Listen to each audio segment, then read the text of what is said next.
You ready to try this again, Gary? Let's do it.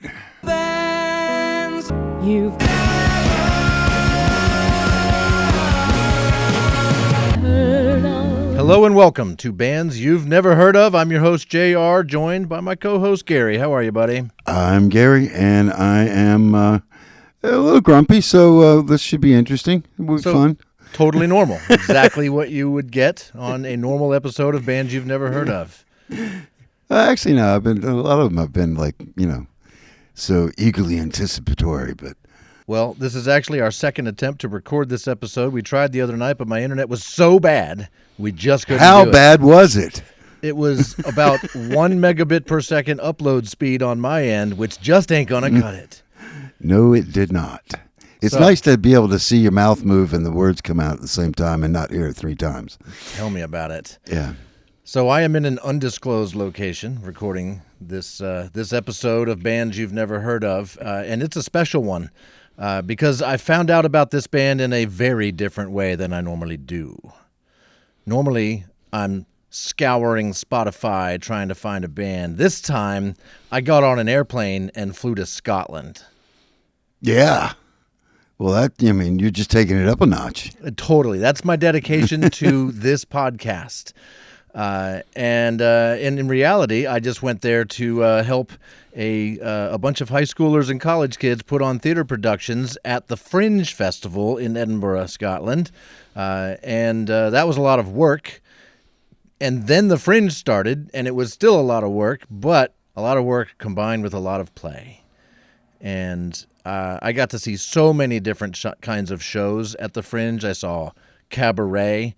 I saw a very dramatic theater production of a play called Tom at the Farm. Ooh, Google that if you haven't seen it. It's visually stunning, pretty incredible work of art. I heard a choir sing in a church. I heard a very folksy, very Scotland native musicians playing bagpipes and accordions and stuff, playing very Scottish folk tunes and stuff. Jigs and reels. Many comedians. I went to a what do you call it? A church service put on by the church called the Church of the Clitori. That was a lot of fun. Oh yeah, I guess so. A little different than most other churches I've been to. Primary lesbians, I take it. No, they were equal opportunity, very much so. They discussed innies and outies. So you and me are outies. We are outies for sure. So this is what the Fringe Festival is like. You just go on the app and you can find basically any kind of performance art you want to find, and it's just all day and all night, and it's all over the place. Everything is within walking distance, all kinds of venues and all kinds of shows. And I thought when I was going, maybe I'll find a band that would be good for this show, for bands you've never heard of. Yeah, I remember you said that right before you left. It was like, man, I hope I can find a band. So I take it you found one. We'll get to the band, buddy. Don't go too fast. So before Fringe started, I was seeing there's pubs everywhere on every corner. A lot of them advertised live music, but for the most part, they were like cover bands and stuff.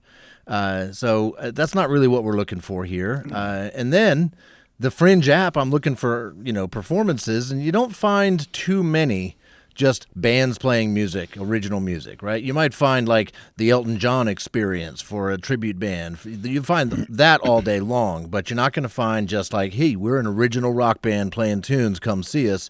That's not mainly what you see on the Fringe app. It's more performance art. Right, yeah. It's more of a theater thing, isn't it? Yeah. Really.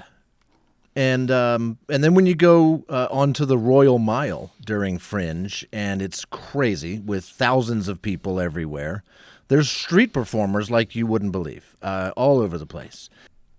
I found this guy, and I thought, he's not quite right for bands you've never heard of.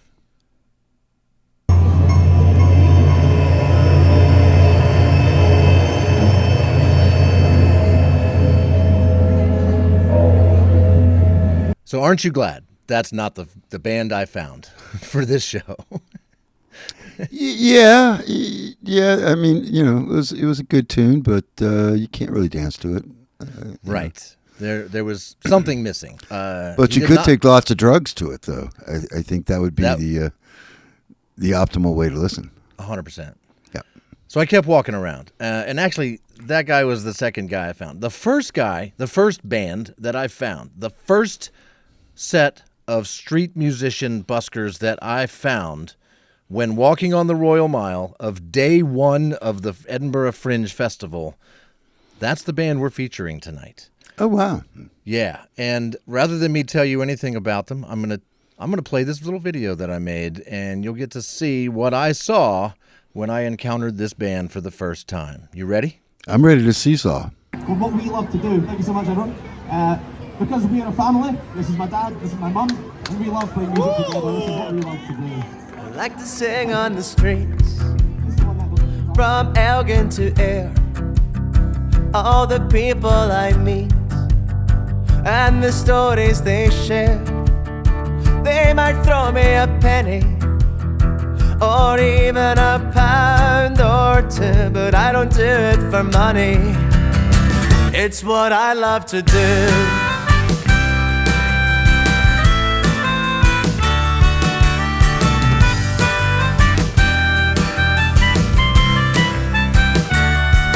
I'm a busker, a street performer. It's really what I love to do. You can find me on any old corner, in a city or town close to you. Come ask for a song, or just dance along. It makes my day to see you smile. No matter the weather, make moments we'll treasure. So join me for a while. I like to sing on the street, from Elgin to Ayr. All the people I meet, and the stories they share. They might throw me a penny, or even a pound or two, but I don't do it for money. It's what I love to do. Like you, I do like the money. It's what I love to do.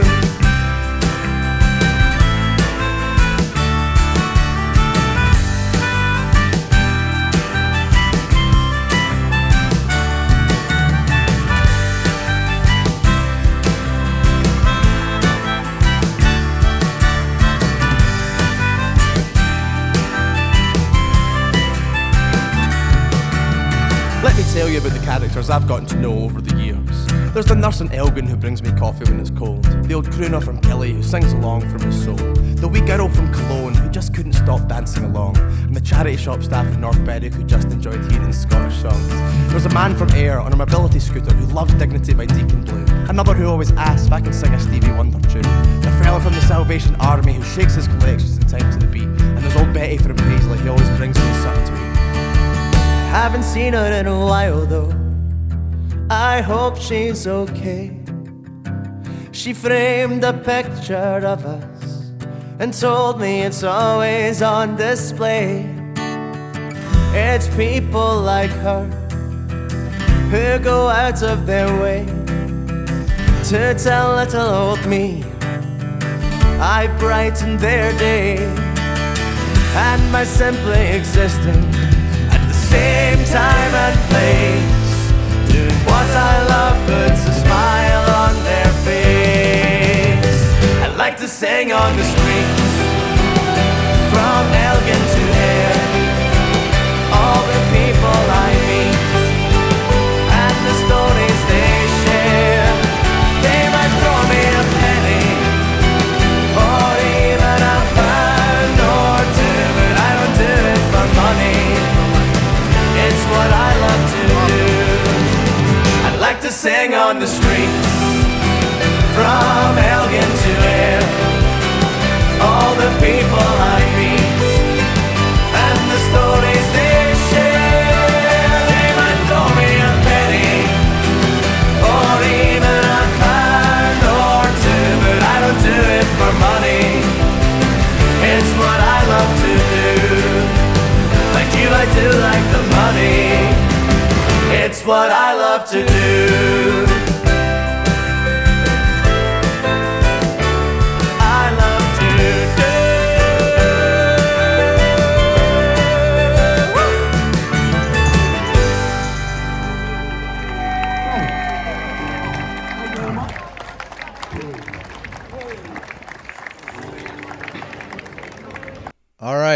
You have now been introduced to White Noise, courtesy of the Edinburgh Fringe Festival. What'd you think, Gary? Oh, I'm a sucker for a good melodica, man. They have multiple songs with melodica solos, dude. Oh, my God. That is. Yes.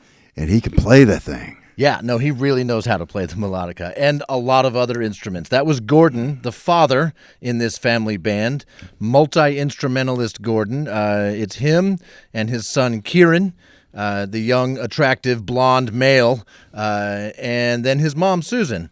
And Gordon and Kieran are from Scotland. Mom is from Minnesota. Minnesota? Oh, wow. Yeah. That's an odd mix. So you want to know more about these guys? You dang Skippy. Well, let's check out their... I'm going to assume they're from Scotland. They are indeed from Scotland. I love the rap, the kind of spoken word / rap part in the middle.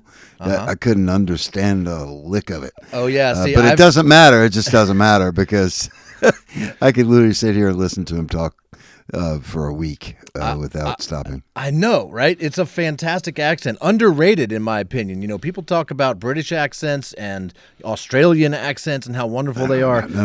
I'll tell you what, the Scottish accent is pretty fantastic. If it's not Scottish, it's crap. Exactly. I got to talk to Kieran briefly on the streets of the Royal Mile. I talked to his mom. I didn't get to talk to Gordon at all. I'm looking forward to meeting them next week. For those of you listening at home, it won't be that long. It'll be like 20 minutes, and then you'll be listening to our interview with White Noise. They have agreed to come on with us and be on this episode of this show. I couldn't be more excited. But yeah, get ready for some Scottish accents that kick some ass. And I'm just going to be sitting here kind of going gaga, so... Yeah. So they are from the area in Scotland called Glencoe. They've written a song about that. It's the #1 song on their album. The album is called What We Love to Do. And I also made a video for that song, but I'm not going to play you that since it looks very much like the video you just saw, except I caught them busking 4 separate times during my time in Edinburgh, and I got video footage of them singing Long for Glencoe 4 different times. And you caught them at the same part in the set 4 times? I caught the entire set twice, and yes, the same part of the set at least 3 or 4 times. So... yes, I did not catch Throw Me a Penny 4 times, but I did get Long for Glencoe 4 times. That's a great song, too, man. That's just, jeez. It's so good. Long for Glencoe is awesome. They made their own video, which we will see a little bit of here in a moment.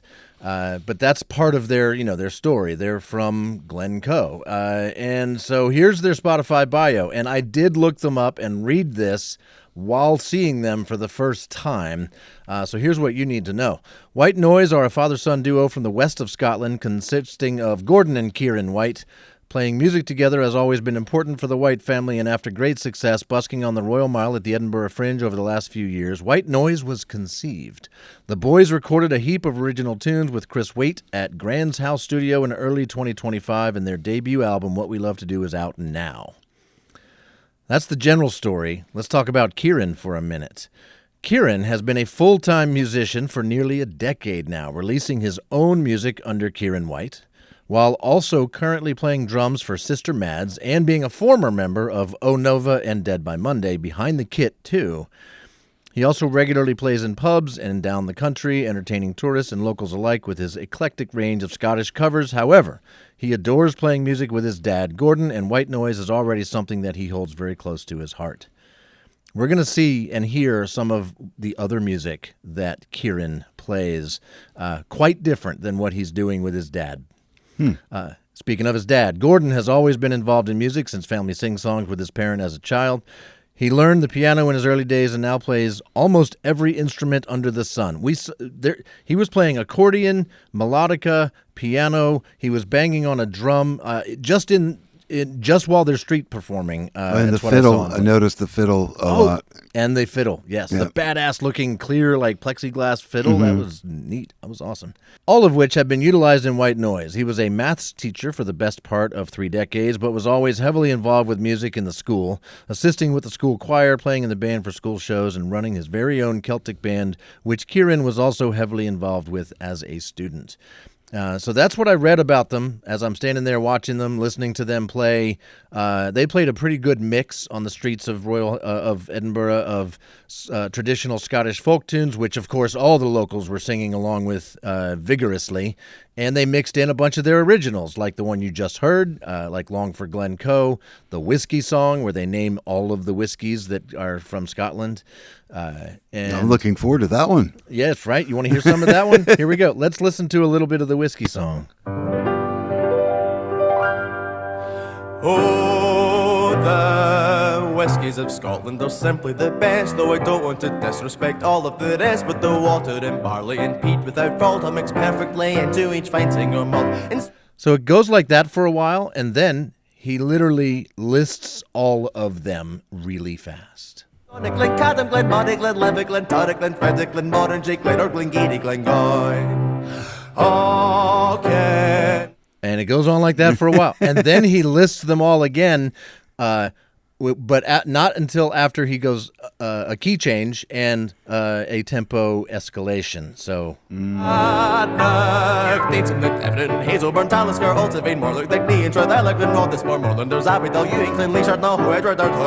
And he does this live on the streets of Edinburgh, and it's pretty amazing to see and hear that. It's kind of cool. They also do a sing-along, this song here, I'm With You. And, you know, when we were in our failed attempt to record this the other night, you mentioned the song, the 500 Miles song by the Proclaimers, right? Right, yeah. Mm-hmm. These guys have their own song that could go like that. It's a great sing-along song, and it's catchy. And they get the entire audience singing with them right from the get-go when they're playing it on the Royal Mile. It goes a little something like this.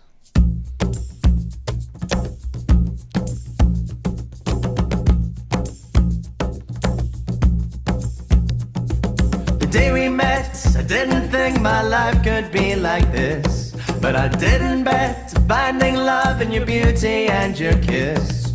Your beauty is so deep and you have helped me see what's true. And our kiss is such a kiss that I will always be with you. I'm with you, you're with me. Me and you were meant to be. I'm with you. That's the gist of the song. It goes on and on. There's djembe drum solos in it. It is catchy, and everybody just instantly sings along with it. It was fun. Yeah, that sounded good. I love the bass part, man. That bass part was good. Yeah. And that's probably one of these two guys. I'm sure they played all of the instruments because they can. Show-offs. As much as I want to play all of these songs in their entirety, we can't. But I can play you one more from White Noise that I just love it. It's the most. It's the closest to a pop song, I think, and it's a love song, and it warms my heart to hear it.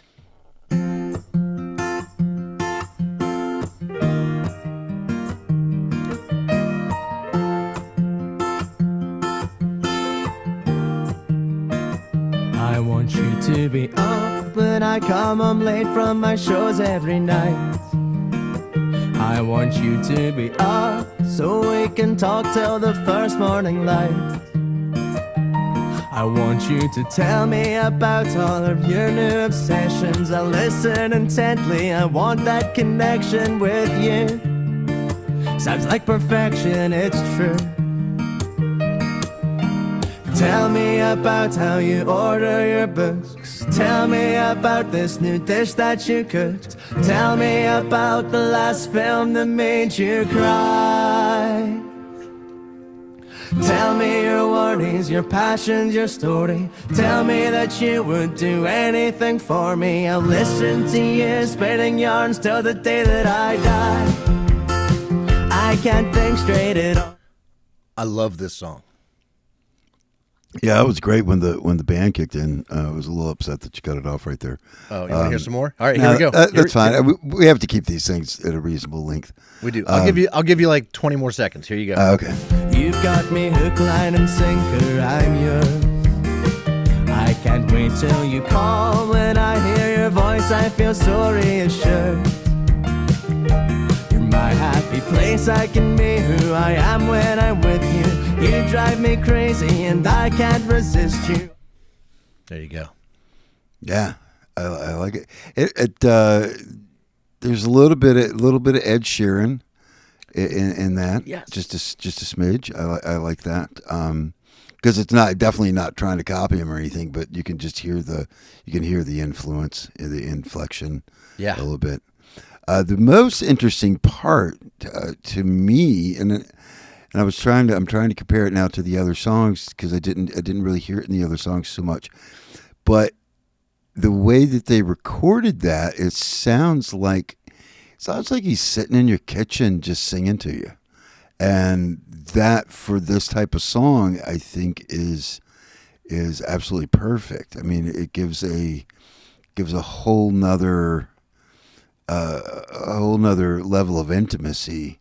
But the guitar especially, it sounds like they're just sitting across the table from you. Literally like there's a table there and there's dishes. You can almost hear the reflective surfaces and stuff. Because usually it's very, very compressed and very, everything is tried to be contained, and it just doesn't. It wasn't like, oh, we set up a microphone in a big warehouse building and just get up there and play. But it was definitely, I think it was definitely a purposeful recording, the way to record. But whatever they did, sounds like they were in a fairly prestigious studio, but whatever they did gave you the feeling or the essence of them literally being in your kitchen playing to you. That's awesome. As you can see from my screen share, this is their picture on Spotify shows them standing in front of the studio they recorded this at, called Grand's House, and it looks to be out in the country in Scotland, and I imagine it does indeed have a homey feel to it. Yeah. I'll bet that's part of how they got that sound. That darn good engineer. I want to play you one more song, and we're going to do it in video form because they made their own video for Long for Glencoe, and that's what we're going to watch, this guy right here. And it's probably worthy of playing the whole song. So here we go. You are the land of my childhood days. You're what I miss when I'm far away from the warm summer sun to the fresh winter snow. I long for your beauty, I long for Glencoe.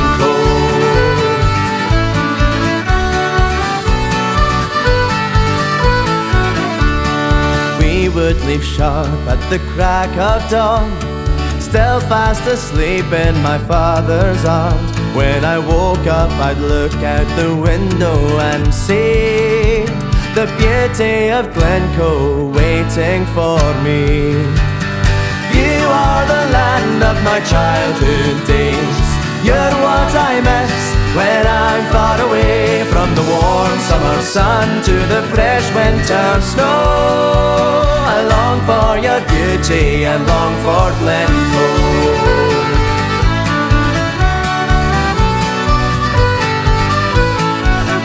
Take a seat at Loch Leven's rugged old shores, a place that the clan of MacDonald adored. Elanachori, a stone's throw away, the sun kisses the waves at the break of the day.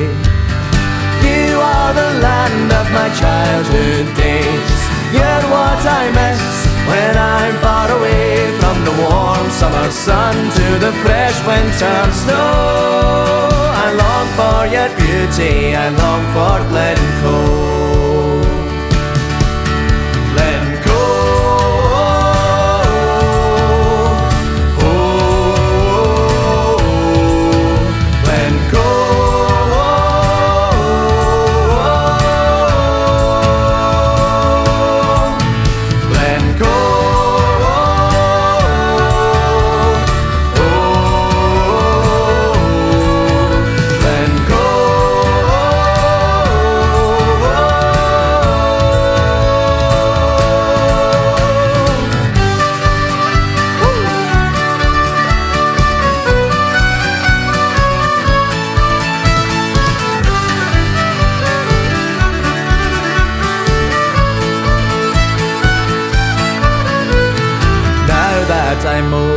and time marches on. I'm there far less often, but my heart still longs for the towering hills and that winding road that always leads me to the heart of Glencoe.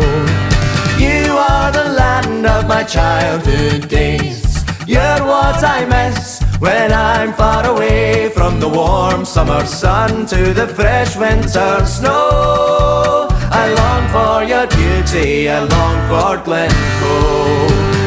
You are the land of my childhood days. You're what I miss when I'm far away from the warm summer sun to the fresh winter snow. I long for your beauty, I long for Glencoe. I long for your beauty, I long for Glencoe. I long for your beauty, I long for Glencoe.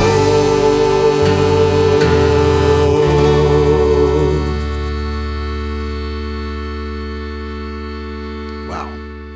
It's powerful. It's a good song. I mean, Yes, solid. excellent song, and being about your hometown makes it that much better. Was that Mom that chimed in there toward Yep. the end? Oh, that's awesome. My favorite part though is when they pan around and they have a little crowd. They're out in the middle of the park, and I don't know if that's the crew or I think what, it's just but like they were just doing random this people at like a scenic overlook or something, and there was just a bunch of people there. Yeah, that's awesome. That's the beauty of Glencoe, apparently, a place I did not get to visit myself when I was in Scotland, but I feel like I was there from watching this video and hearing that song like 600 times in the last 2 weeks. Well, at least that's a good song to hear about 600 times, though. Right? So the music is there, right? Like, Yeah. how did I luck into the first band I found at Fringe was the band? Because that's what you do, man. That's what You, I don't you know. sniff it out. You crazy. just sniff it out. This is their website, whitenoiseband.com, where you can buy this album that was just released like 2 months ago. Buy the album. You can find their gigs there. You can send them emails, which is what I did when I got back to the States. You can shop. You can read about them. It's the same bio as what we just saw on Spotify. So a very, very simple website. And it's got they have 2 albums. This album here is it just shows it as Kieran Whyte. I'm sure Dad's involved too, but those are like all Scottish folk tunes done by Kieran. Okay. And it's a lot of fun. Scotland has it all. Boy, that was a big time sing along on the streets of Edinburgh. So that's the website.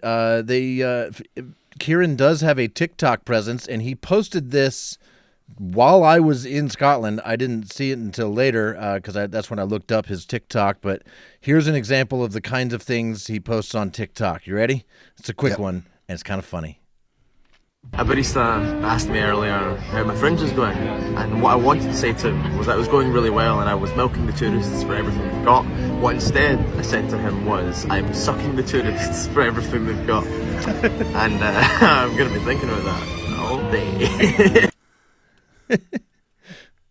So he's got a sense of humor about himself, so that's kind of cool. But they've got a ton of stuff on their TikTok feed, and this is the only place I could find any of their content with significant number of views, and it's really just a few of them. Like this one's got 166,000 views. Oh wow. There's a reason they pinned that one to the top of their page. Almost 200 grand on this one, and he's playing a song by the Proclaimers, and he does lots of cover songs. Lots of him doing a bunch of songs that he can cover just about any song and play just about any instrument and sing just about anything. He's incredibly talented, pretty decent number of followers, and so yeah, TikTok is where he seems to have the most eyeballs and ears watching and listening to him. Actually, does he also do YouTube or just TikTok? Great question. So the White Noise Band has a YouTube, but it's sparse. It seems like they've just gotten that going. That's what we're looking at now. And we are going to go to, is it this one? Yeah, so this is his YouTube channel, Kieran Whyte Music, and he's got a lot more here, and this is where you can see a lot of those covers and stuff. If we go look at his videos, and let's see what all he's covering. The Saints Are Coming, Runaways, Buffy the Vampire Slayer theme song. He does a bunch of those types of theme songs. So, Phineas and Ferb, Scrubs. Yep. He's the Brooklyn Nine-Nine show as a theme song, as a drum cover.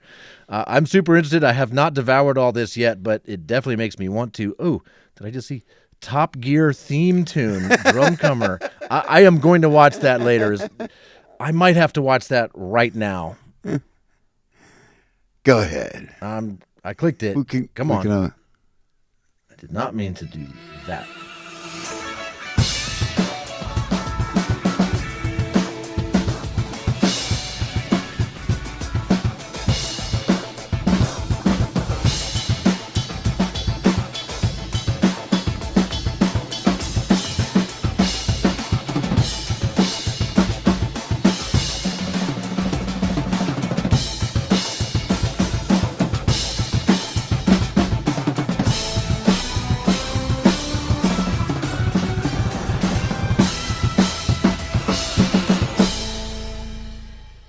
Well, that was fun. And I believe he was wearing a shirt that said Soup 316. Yep. Okay. Cool. The video I was planning to play you, to give you a better idea of what he puts out himself, is this guy right here. It's a super long video. We're not going to watch all 11 minutes of it. It's not. It's a film. It is. It really is. This film. first part is not music. It's just like it starts off. I'm scrubbing through it here. He comes home from a gig. He's up doing stuff. He's in bed. He can't sleep. He's eating breakfast the next day. He's getting up. He's getting his stuff together. He's got his music instruments in his van, and he's heading out to a field to play some music.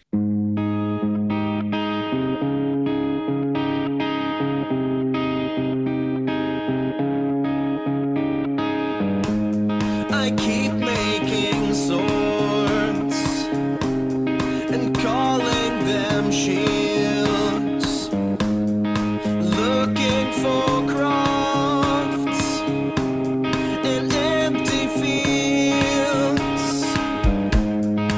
I will stand giving speeches as my world falls down, eyes looking up. I search the ground. Keep your distance from me until I know who I want to be. I reach for the waves with stones in my shoes.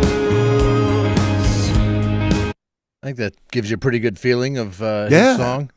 And how good is that, right? Yeah, he's got it's kind of jarring almost a little bit because it doesn't have the lilt that the stuff with White Noise. It sounds more way more mainstream. He would have made a great 80s pop vocalist. It's very very very 80s pop vocal sound to his voice, tenor. Yeah. But I have to admit that I like what they're doing with White Noise better than that. As much pop orientation that I have, I am a sucker for that, just instruments going crazy and that Scottish reel. They'd use that cadence on most of their, their songs are definitively Scottish, definitively Scotland, and I like that. This one is more. This one is more just. I don't want to say generic, but it's it's not. They could be from anywhere. He could be from anywhere doing that song, but you can only be from Scotland doing Glencoe. True, 100%. Well, you used the word jarring a moment ago, and prepare to be jarred some more. Because he's been in 2 bands that he's no longer in, but I'd like to expose you to them just briefly to get a feel for the other type of music he's been involved with. He's played drums in multiple other bands. So I think his current thing is White Noise, himself, Kieran Whyte Music, and Sister Mads. We're going to finish with Sister Mads. He was listed as playing in 2 bands previously. So I'm assuming he's no longer in these bands. And we're going to start with Ohnova, Ohnova. And I haven't seen any kind of recent stuff from them. All of their stuff that I found features him on the drums. So here we go. This is Easy Way Out by Ohnova.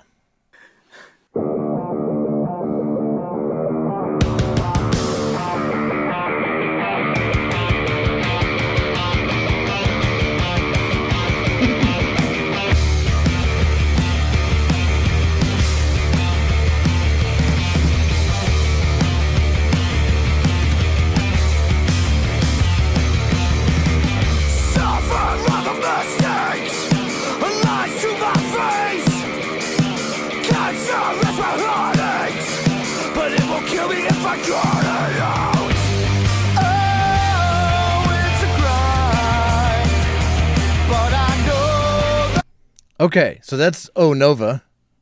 He was clearly a big part of that band. I don't know if they exist anymore or not, but there you go. And here's Dead by Monday. Another band he was in, is no longer in, according to their bio.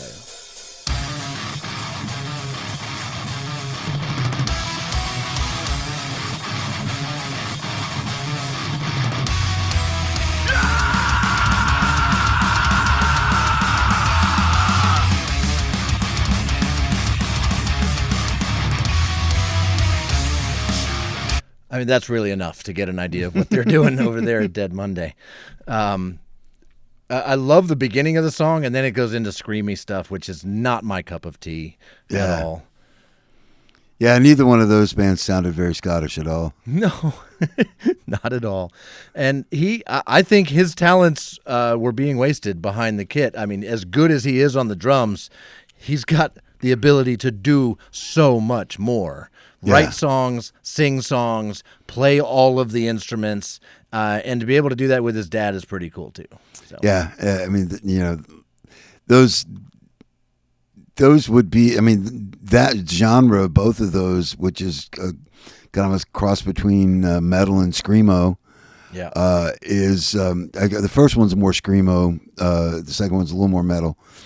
Those are very, very active subgenres, but I mean, I think from what I see, what I hear, what I see with this little bit, the White Noise is where his heart is, and as much as you might like the other stuff, he might really enjoy that the aggressive music, but I could tell by seeing him, especially on the footage that you shot, how much that just singing that music, the more openly Scottish music that is with his family and everything, that's where his heart is right there. I mean, we're going to get a chance to ask him when we talk to him next week. For those of you listening at home, it's just a few minutes away. It's coming very soon. We will be interviewing the White Noise, the band, and I'm definitely planning to ask him because he is in another band currently, which I'm about to play you a little bit of them. They're called Sister Mads, and they seem to be current. So, like, what is his schedule like? It says, the bio says he's a full-time musician, right? So I can erase that question I always have for our bands is, are you full-time musicians, or do you have day jobs? Well, he's doing this music full-time. And where's the love? Like, what does he love the most? Is it all equally as much, or does he see one of these things sort of taking over and becoming the thing, right? That allows him to live his entire life playing music full time, doing what he loves to do. And I don't know, what does he love to do more? Write, sing, and play with his dad, or be the drummer in a rock band? I want to know. That's what I want to know. Yeah. This is an hour-long video. We're going to watch every second of it Awesome. next. But this is a live concert video for his other band, Sister Mads, where he is, again, the drummer. But it's not a screamo rock band, so it's a little different. Female singer, and there's several videos I've watched. They seem to have a good time together as a band. But this is Sister Mads. How was everyone's Valentine's? Ooh, Valentine's.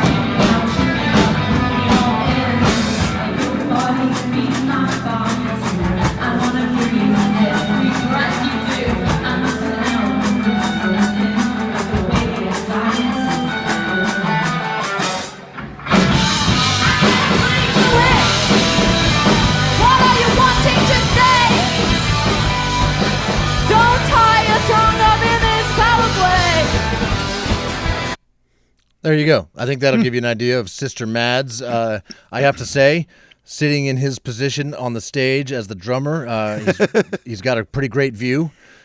Pretty darn awesome. Yeah, for sure. So female Much lead better singer, than your view. yes, three for sure. Three dudes on guitars and basses and stuff. Him on the drums, and female vocalist. And it's a pretty cool band. They put out some pretty good content, and I could see that maybe being very successful. However, I mean, even their videos don't have a ton of plays. Look at, we're in the hundreds of plays for their videos, and so, I mean, I know Scotland's a smaller country and all, but I would think that this band has not yet made it big. How long have they been out? I mean, because it's understandable that White Noise could only have so much because they've only been out for a few months. Right. But how long how long has Sister Mads been? I haven't looked for a Sister Mads website yet. I'm going to do that here live on the show. But their oldest video on YouTube is only 2 years old. So let's go. Let's see if Sister. Oops, got to spell it right.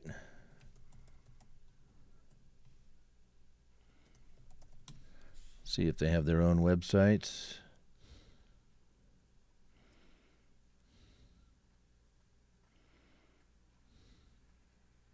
What I searched for should have pulled up their website if they had one.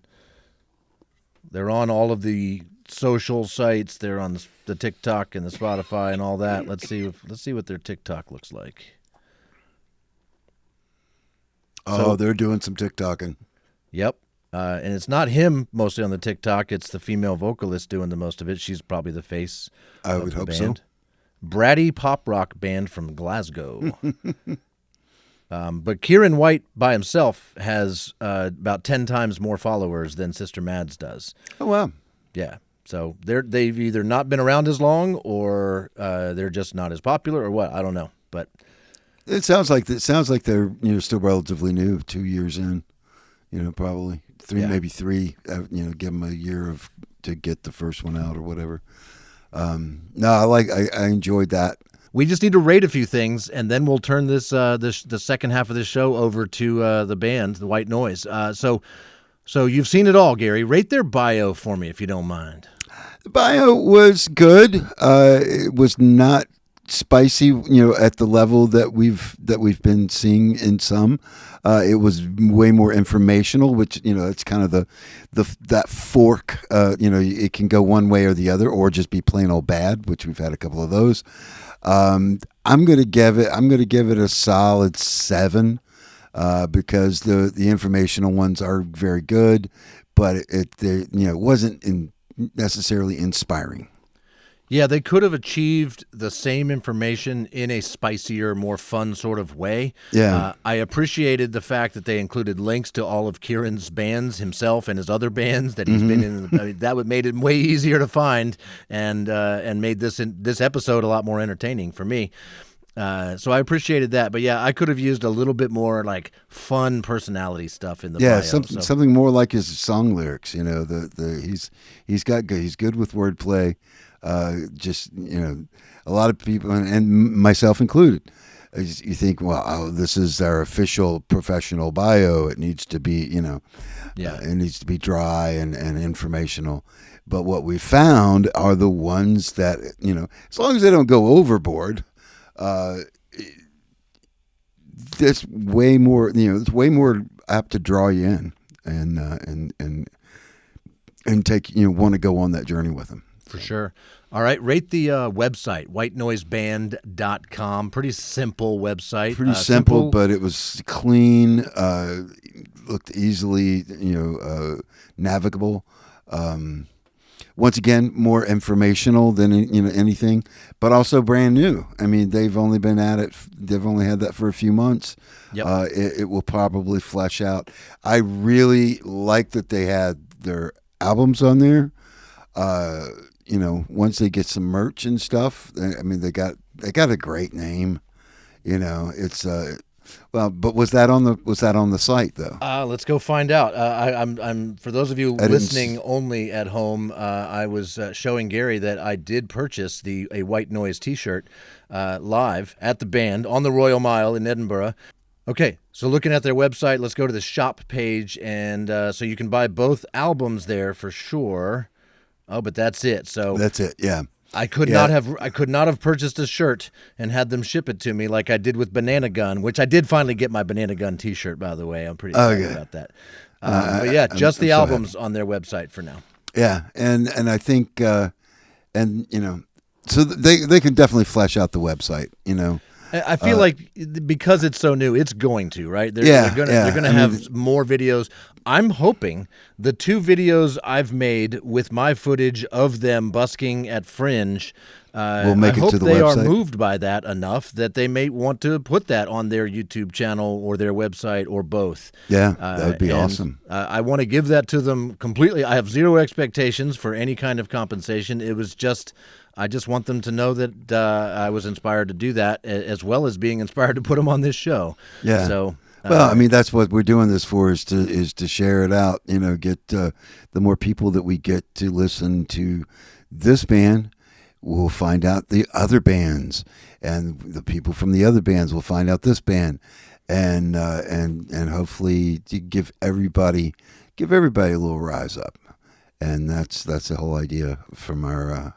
From the whole, that's the basis of this whole podcast. I'll give my rating for their social media. It's where they seem to be the strongest. Kieran especially. I don't know if they're going to start a new TikTok channel for White Noise as a band, or if he's just going to keep doing it under his own. His parents don't seem like prime TikTokers, so it might just be him. But him. And his TikTok presence is pretty solid. He's got quite the viewership, a lot of followers, and I think it's probably only going to keep growing as he gets his music out there and keeps in the public eye and busking. People are going to look him up just like I did. Right. Yeah, and that's a and in Scotland, I don't think they have the threat of it disappearing or anything anytime soon. They're free to TikTok all they want. They can TikTok to their heart's content. Exactly. Last but not least, you mentioned you liked the name. Let's rate the name, White Noise. Oh, I'm going to give it a 9. Yeah. It does remind me of White Stripes a little bit, but that's not a bad thing. That's not a bad thing. Not a bad thing at all. And and being that it is actually their name and not their made up name, I think that makes it. That gives it that 9. Yeah, very cool. I love spelled with the Y instead of an I, so you know it's personal. It's also got an audio reference. White noise is a thing that you know about. If you know anything about audio and studio stuff and all that, you're going to hear white noise. So yeah, I love the name. I think it's perfect. They could not come up with a better name for their band, I don't think. No, no, I don't think so. I mean, it's. There's always something out there that if we heard it, they would go, oh yeah, but I can't think of anything. Yeah. Cool. So they're scoring high. They're scoring real high. The only they're just gonna have to, it's gonna be just time more than anything. I mean, they just haven't been around long enough. Yeah, I'm super excited that we're getting in on the ground floor with White Noise. Yeah. And I hope they get as big as they seem like it to me. I asked them if they plan to come to America at all, and Kieran told me. Why would we do that? Well,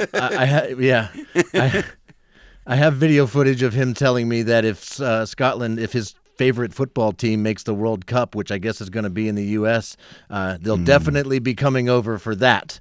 And he said he has not made his way down to. He hasn't made it Virginia way yet, but he's obviously visited where his mom grew up in Minnesota, so the upper half of the United States, the Midwest and stuff. So I told him if they ever decide to come through Charlottesville, we'd love to meet up with them.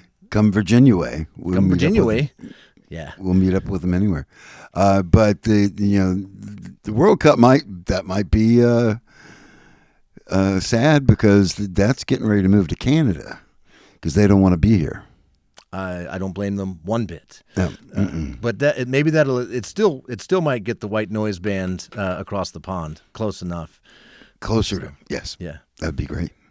So this has been the first half of this episode of Bands You've Never Heard Of, where I introduce Gary to a new band that he's never heard of. That you get to hear him, a professional musician, reacting in all the ways he is organically reacting to brand new music that he's never heard before. And it is my hope that you've learned about a band that you now want to listen to more. Check out whitenoiseband.com for more information on them. And coming up here in just a few seconds, we are going to bring in the band themselves. We're gonna ask them a bunch of questions. We've got questions. We want to know more. We have questions. And I just want another chance to tell them how moved I was by seeing them perform 4 different times on the streets of Edinburgh. So thank you for listening. Keep listening because here comes White Noise.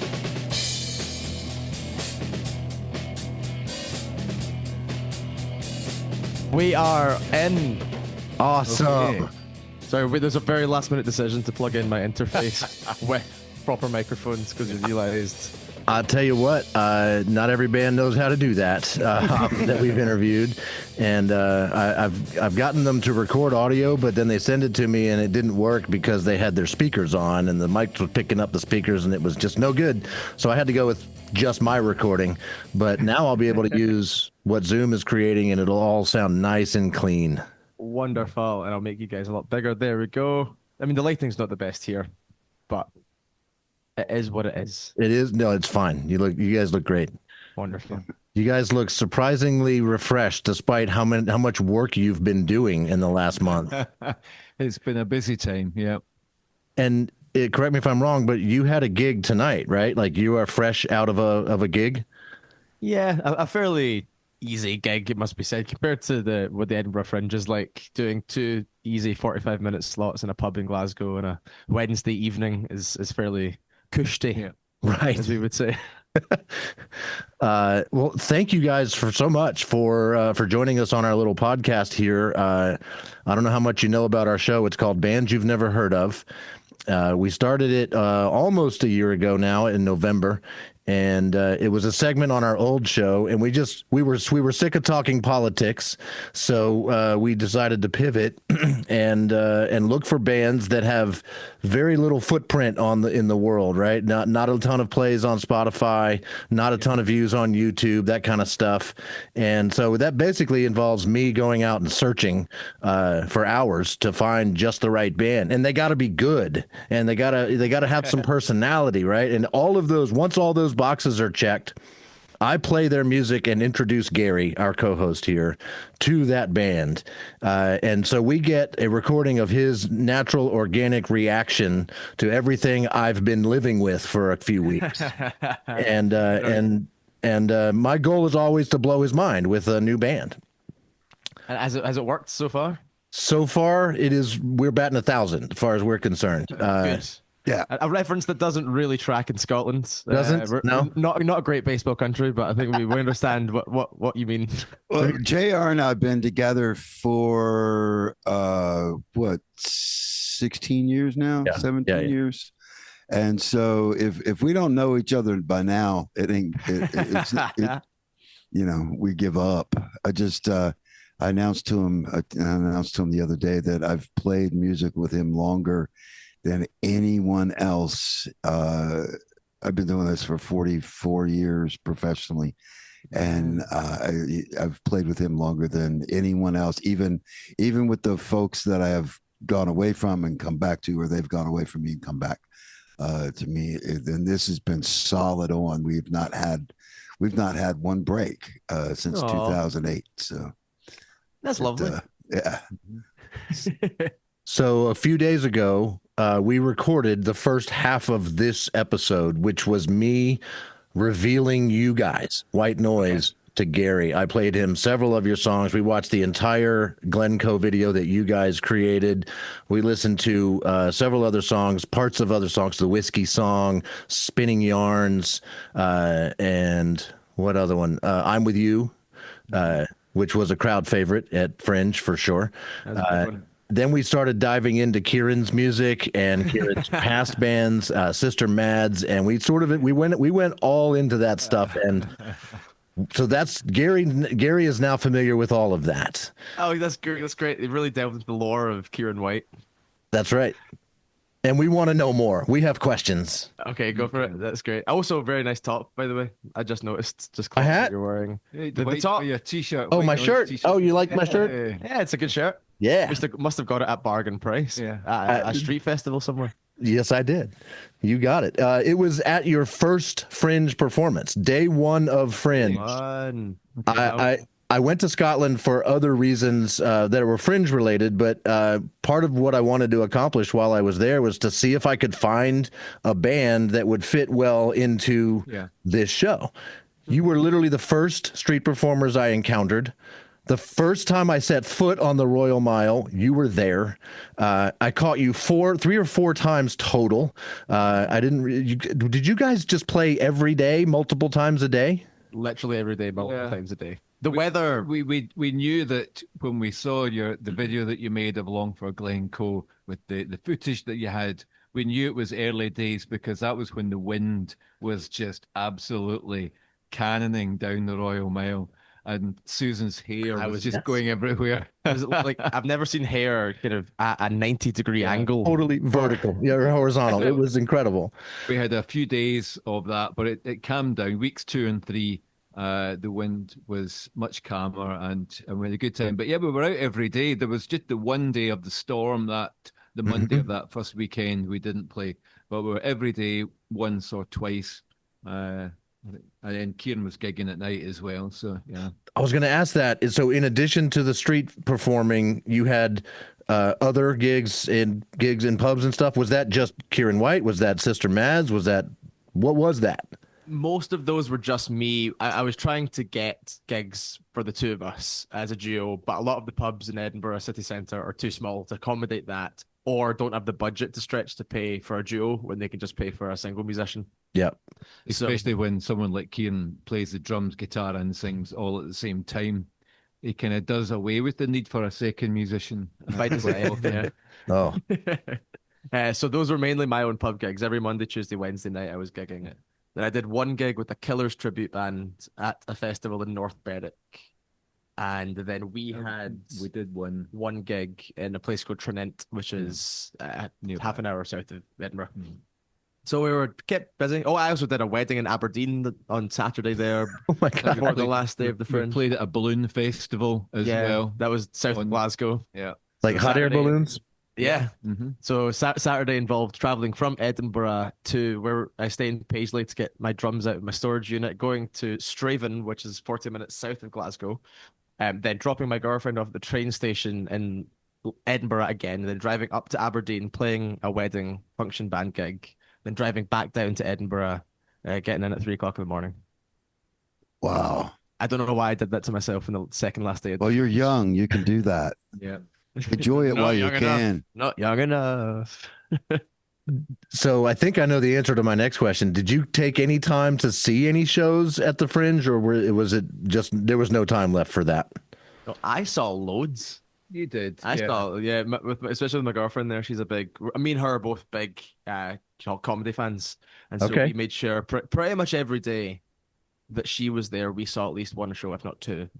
On the days that I wasn't gigging. Monday, Tuesday, Wednesday were a bit of a write-off, but Thursday to Sunday, I'd kept them free so I could go see some shows and see some different things. And I've got friends that are in shows and various things, so I was trying to make sure I was getting the full Fringe experience and not being too professionally involved that I couldn't then enjoy the Fringe for what it is. I'm glad to hear that, because that was my first experience ever in Scotland, first at the Fringe, obviously. And I was impressed with the variety of how much there is to see at almost all times, day and night. Time of the day, yeah. My wife and I went to a few shows, comedy shows at lunchtime, really just to kill some time and to get a seat for an hour. Yeah. But I've had a bit of health issues with my energy levels. So for me, it was a case of coming in to Edinburgh, doing the shows, and then going home and just kind of trying to rest a bit. So my goal was just to survive the 3 weeks, which we managed to do. And hopefully people wouldn't have known any different while we were performing. But certainly after those, I was going home and crashing pretty badly. So we didn't get out at night to see anything. No. Where do you guys stay when you're doing the Fringe? Do you is home close enough that you go there every night, or do you stay at a hotel or an Airbnb or what? Well, Kieran stays at a friend's nearby the city centre, and Susan and I took our caravan to a caravan site just south of Edinburgh. It was a very easy train ride in every day. The accommodation in Edinburgh during the festival time is skyrockets, as you can imagine. But to add to that, this year, Oasis announced their Edinburgh gigs right in the middle of the festival. And that just made the prices go up even more, and also the accommodation, even for caravan sites and stuff, were sold out quite quickly. So it was kind of hard to get places to stay, but we found a good place far enough away that we could just go and rest. But yeah, we both stayed in different places. Is performing like you did at the Fringe, do you see that as a money-making opportunity, or is it more about getting word out there, getting your names known by more people? Is it a loss that you're willing to take because of the exposure? Like, what is in it for White Noise to put all of that effort into playing 3 weeks of the Fringe? We're in a lucky enough position as Scots when the Edinburgh Fringe comes around that it's kind of a bit of both for us.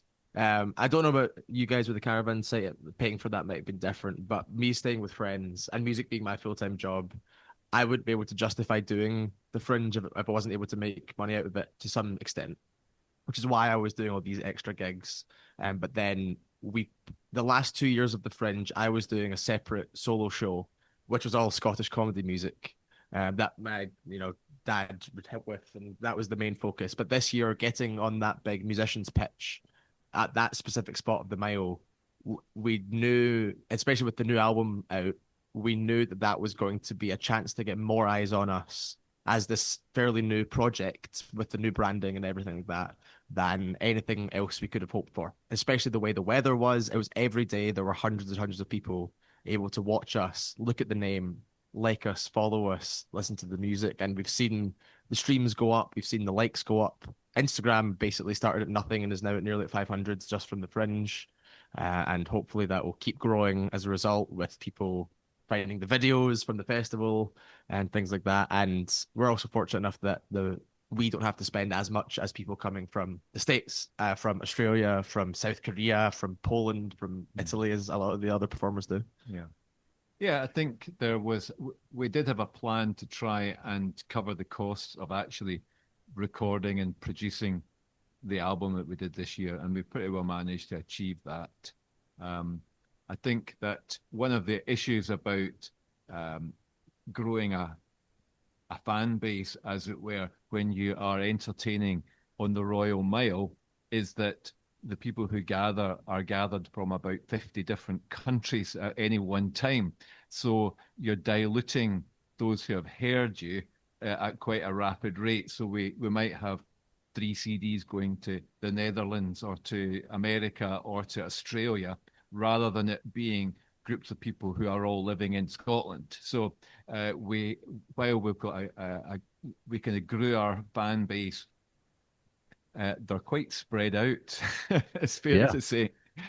So yeah, we did manage to make some money from it, but also just that shared experience of doing it and hearing the stories. The thing that just brings me a lot of joy is people who have messaged in or have emailed just to say how much the music connected with them personally.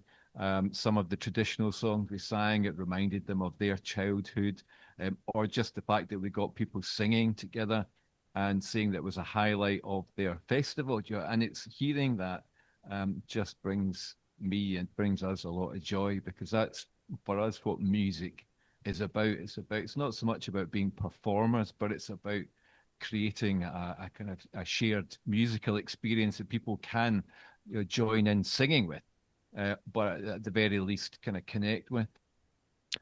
It was a lot of fun seeing you guys getting the audience singing. Obviously, the traditional Scottish songs, you didn't have any problem getting most of the locals, obviously, to be singing along. I didn't know any of those words to those songs, but by the 4th time I was there, I was singing along with Long for Glencoe. I was listening to this stuff when I would get back to my Airbnb, and singing along. I'm with you. I mean, it was how invigorating is that to have people not only singing along with songs that have been around for years, but songs that you wrote that came out of your hearts and minds.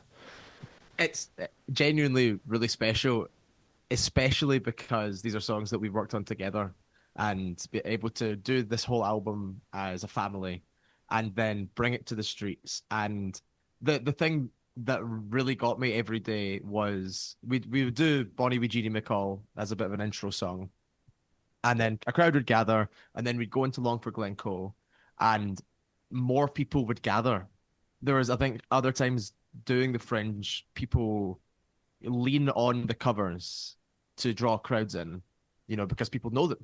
But we were, for the first time, doing original songs that we'd just written, new songs that mean a lot to us, and people were gathering because they liked the way they sounded, and they were connecting with them, and they were enjoying them that much, that is what drew them in. So it is really special to be able to see that and know that the songs have enough about them that it's worth all the effort to write them and record them and release them. Your songs fit side by side with all of those wonderful original or traditional Scottish songs. Like it was a great set every time. And I know I've been totally monologuing and hogging this and haven't let Gary ask a question yet. So I'm going to set him up for one. Kieran, when you're not doing White Noise, you're doing either your own solo stuff. You're still in Sister Mads, right?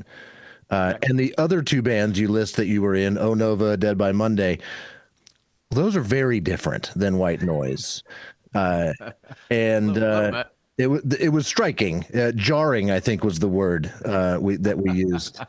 But I think Gary really is a big fan of what you two are doing together the most out of all of the different, types of music we saw you play. Gary, you want to expand on that a little bit?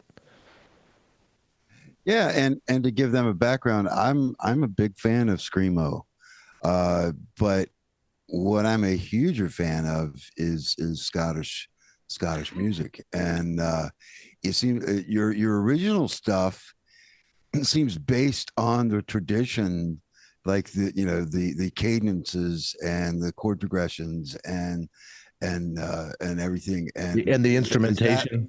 purposeful, or is that just the way you're feeling?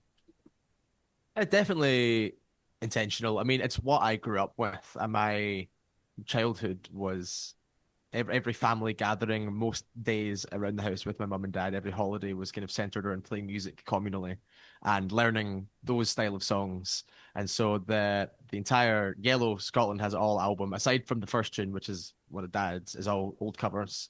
And then the other EP or two EPs that I've got out are definitely very folk influenced. It's stuff that I write because I'm the most comfortable singing and playing that sort of music because it's what I've played since I was a wee guy. But I was a drummer before I was ever a singer by a good number of years. And so drums was and kind of still is my first love and main love. And part of me misses the madness and the stramash of Dead by Monday and Onova a little bit. It was a lot of fun to be behind the kit for those sort of bands. But in terms of my own songwriting, definitely the Scottish music is the influence behind that and all the old folk stuff. Yeah, I don't think in any of the stuff that we put together for this new album, we didn't necessarily kind of create a roadmap as to how it was going to sound. It was very much a natural evolution. The kind of songs like the granny song and the football song, you'll notice that there's a lack of originality in some of the song titles. That's my doing, not Kieran's. So that what would have been working titles just became titles. So the song about football is the football song. The song about my granny is the granny song, and song about holiday. In saying that, throw me a penny. Literally until we came down to having to name tracks on the album was called the busking Was the song. busking song. But then we realized that Kieran was the main songwriter for that, so we couldn't really have that. We had to make him have an actual proper song title for that one. On toes. But those songs, that there's a tradition in particularly the west of Scotland, back in the 60s and 70s, of what were called the kind of street songs, and songs with humour, perhaps a social, political element to them. And there was actually as much of a kind of country and western style vibe to them as there was Scottish. Famously, there's a funny song about a kind of flea market in Glasgow, which is called the Barras, and the song was written in this style, which you might call Scottish, but Kieran and I were in where were we? We were in Illinois, and we ended up in a bluegrass jam session with a barn load of long-haired, bearded men with guitars and plaid shirts, all singing bluegrass and playing fiddles and guitars and stuff. And I presented to them this song, and it was a seamless bluegrass transition because the chord progression and the melodic style kind of was interchangeable. So it was just really interesting the transfer from kind of American country to Scottish country. There's huge similarities, of course. The one kind of derived from the other. So when in picking up these songs, it just was the way to do it. The melodies, the style, the arrangements were just very much a natural part of our musical background. Yeah, where I grew up, there was a huge Scottish demographic, or that's where a lot of Scots had settled into the mountains of Southwest Virginia and Upper East Tennessee. Yeah. And so there's huge influence over the music there. We call it old time. Sure. Because it goes way beyond, way before bluegrass, and there's lots of Scottish elements, lots of Irish elements in that music, and so bluegrass developed from that. It just became the commercial, like a more commercial, viable part of that genre.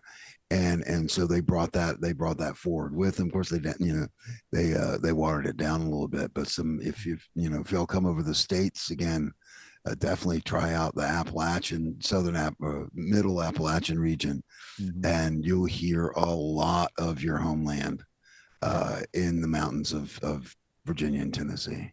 Is it not also true that the Appalachian Mountains, Appalachian Mountains, and the Highlands of Scotland are actually part of the same mountain range? I have heard that. Yeah. From billions of years ago when when continents split. Yeah. And so it's one and the same. There's actually a place called the Highlands there, and like our most of the stuff where I grew up was called the Highlands. There's another couple of things which feed into, you were talking about the arrangements and things like that. I've lived a good number of years longer than Kieran has, of course, and lived a number of lives, but there's a couple of experiences and things that have brought into the mix of what we were doing. For 30 years or so, one of the things I've done is try to champion and encourage people to sing songs within our church community, songs from other countries, and particularly South America, Africa, which are often in 2 or 3, 4 parts, and often unaccompanied. And so I've tried to kind of encourage people in singing in parts, which is not a traditional Scottish thing in terms of being able to harmonize things. But we've had a lot of fun doing that. And the second kind of experience that I've had over the years is as a teacher of running music groups for young people, bands, folk bands particularly. And that's kind of forced me to try and write arrangements for instruments, which otherwise I wouldn't have had to do.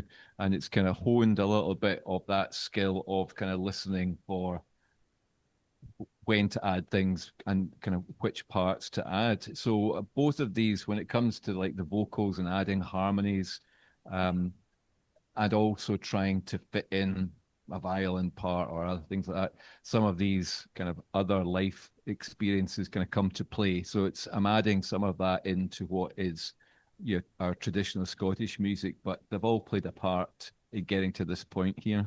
Your harmonies are fantastic, by the way. The man is a wizard. I do not know how he does it so seamlessly, and he does it instantly. You should have seen him in the studio, like coming up with harmony parts. It's just like that. Okay, cool. I've got a perfect harmony for this song. It's incredibly impressive. I think a big part of it is family. Family has better harmonies than harmonies. But just to pack up to what you were talking about, the arrangements and everything, because I love the dual busking thing, but I really enjoyed, and loved the arrangements on the record. I mean, it was, you seem to bring things in and out. It's just the right amount, and just the right amount of, the right spot and everything. And my question is, do you all foresee in the future of fleshing out the band, getting more members to be able to play those arrangements live? Or are you going to keep that kind of dichotomy of, well, this is what we would do recording wise, where we get to do all the stuff we want to do, and this is what we do live, which is all we can do, and we show how awesome that is too. Well, we did an album launch at the end of July. It was very cobbled together last minute because the album had to get rushed out. We did that in Glasgow with a full band. So my friend Mackenzie played electric guitar. My friend Connor played the drums. and then the three of us. Oh, and my friend Paul from Onova played the bass. Yep.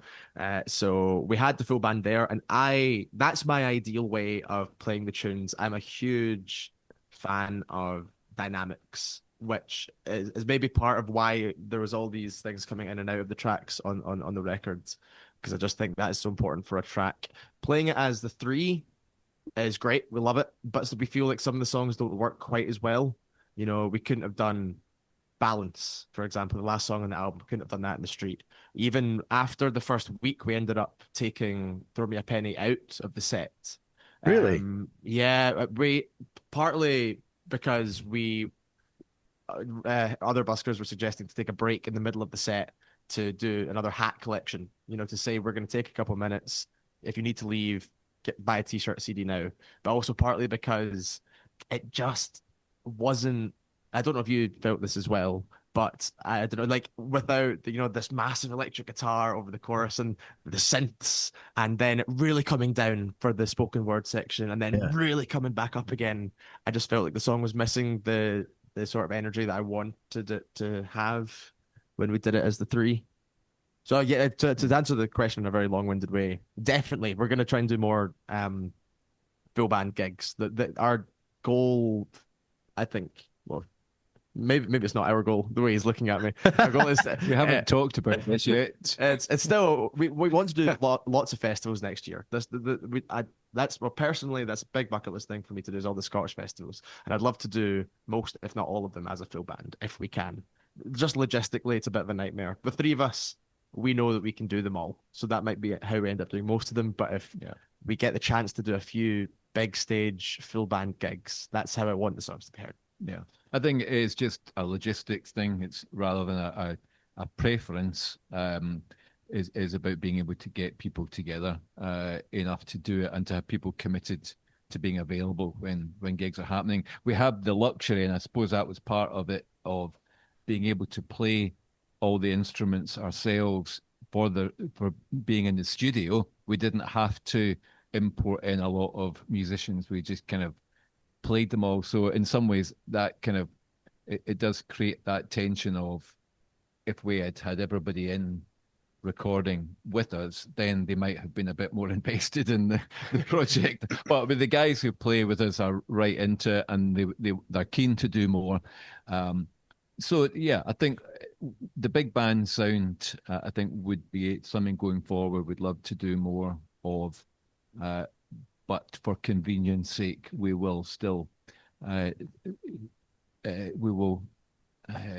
the set down to what we can do as a threesome or a twosome. Do you guys play all of the instruments on Kieran's solo music as well? Or Kieran, are you working with other musicians, or are you doing it all yourself? How does that work? The Yellow album was just me in my mum and dad's living room over 3 days, because again, that was before the Fringe 2 years ago. Yeah. First year I went to the Fringe, I did a show called Scotland Has It All, and so I wanted an album which had the songs from that show on it. And so I had this like little window where I just went into, mum and dad were away on holiday. I went into their living room, set up a little drum kit, guitar, bass. Mum had a cello lying around that I used for Caledonia, and set up my interface and just did 3 days of recording, sent it away to a friend to get it mixed and mastered, and then CD came out for the EP. That was basically, the EP is basically a white noise EP. It was just, we hadn't decided on a name for it at that point. I got a grant from my local council over COVID to record and release some music, and so I had written the songs from that EP, and then got mum and dad to do harmonies, got dad on fiddle and accordion and everything. So it's kind of the same way that we did my songs from our album. Yeah, so it's never, and I've always used. On the EP, an old friend of mine called Jay Fitzpatrick did electric guitar, and on the album, my friend and Sister Mad's guitarist Mackenzie Burns did the lead guitar parts, because he's great on guitar and I am great on acoustic guitar, but as soon as you ask me to play anything on my left hand, I am utterly useless. And so I was like, it's just going to be easier to get him in for the few parts that we need to than me try and do something awful. the one downside, or the funny thing is, when you have a band rehearsal, is it's the worst position to fill in Kieran's band is drummer, because he's standing there at the front with a guitar, but in his head he's still drumming all the way through. Yeah. And it's the hardest thing for him to let somebody else drum through the songs, and he's trying to communicate how he would play it. And of course, not every drummer is going to drum it the same way. So it's always quite funny to watch him with the drummer in the band. And Connor does a great job when they play live. Yeah. Kieran, you are from everything I've seen and heard, a fantastic drummer. Seriously, your drum covers of like Top Gear's theme song, for example, kicks ass. The lockdown covers, yeah. Yeah, I lost my mind over lockdown. we loved. We saw a few of those together. I've seen others on my own, and I've watched a lot of your other band's stuff. You're fantastic on the drums. You said it took a while to become a singer. I'm wondering how songwriting, like the sentiments expressed in a song, not necessarily the instrumentation or the arrangement, but what you say in songs, like where does that come from for you? I still find songwriting really challenging. I commend people who can write songs on a regular basis. For me, I need some little flash of inspiration. I will sit there and I will try and write something, and just nothing will come out. And that's, I don't know if that's because I spent years being an accompanist. On the drums, I was someone that would support the songwriter. Right. And so trying to navigate into a world of songwriting, I don't find the most natural. Sometimes I'll find it easier than others. Long for Glencoe was an afternoon. I did all that, and I wrote it out, and I thought, yeah, that's actually pretty good. Where something like Balance has been in my repertoire I've had that written for best part of 5-6 years, and even up until the recording of the track, I was still tweaking bits of it. I wasn't.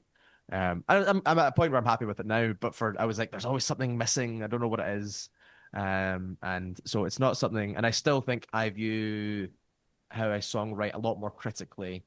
I'm very confident when I play the drums. I know that what I'm doing on the drums is good, and I've spent time practicing and getting to that point with it. I'm at a point with singing and playing guitar that I'm confident with it and comfortable with it. Songwriting is still something where I'm not completely comfortable and confident. I still feel quite bare and quite exposed, and I worry about how that's perceived by people that listen to it. It seems like you're writing from a pretty vulnerable space with some of your lyrics. Like, I think the song is called Distance, where you started off with, I keep making swords and calling them shields. That's a great opening line to a song. When you say, keep your distance from me until I know who I want to be. I mean, that's powerful stuff. And I'm wondering, like, how much of that is really stuff you're feeling, or are you just trying to write a song that works? Or it seems very from the heart. That one was definitely very from the heart. That was the whole concept of that song that was a lockdown song, and so you're seeing signs everywhere, keep your distance, keep your distance. Oh. So I was like, okay, that's an interesting concept, but also to be vulnerable, personally with this, my entire experience as a full-time musician, with ex-girlfriends of mine, has meant that my job has always been a priority. And it's always been about, I've got to work, I've got to try and make a name for myself. This is my dream, this is my passion. And so that song was also coming from a place of, working through, especially at COVID times, where I didn't know what was happening with my work. I felt kind of aimless as a person because everything I was doing and everything I wanted to do stopped. And so it was a bit like, well, I don't know who I am right now. So, maybe it's best to distance yourself from that. That was the kind of the two worlds coming together in terms of the COVID pandemic.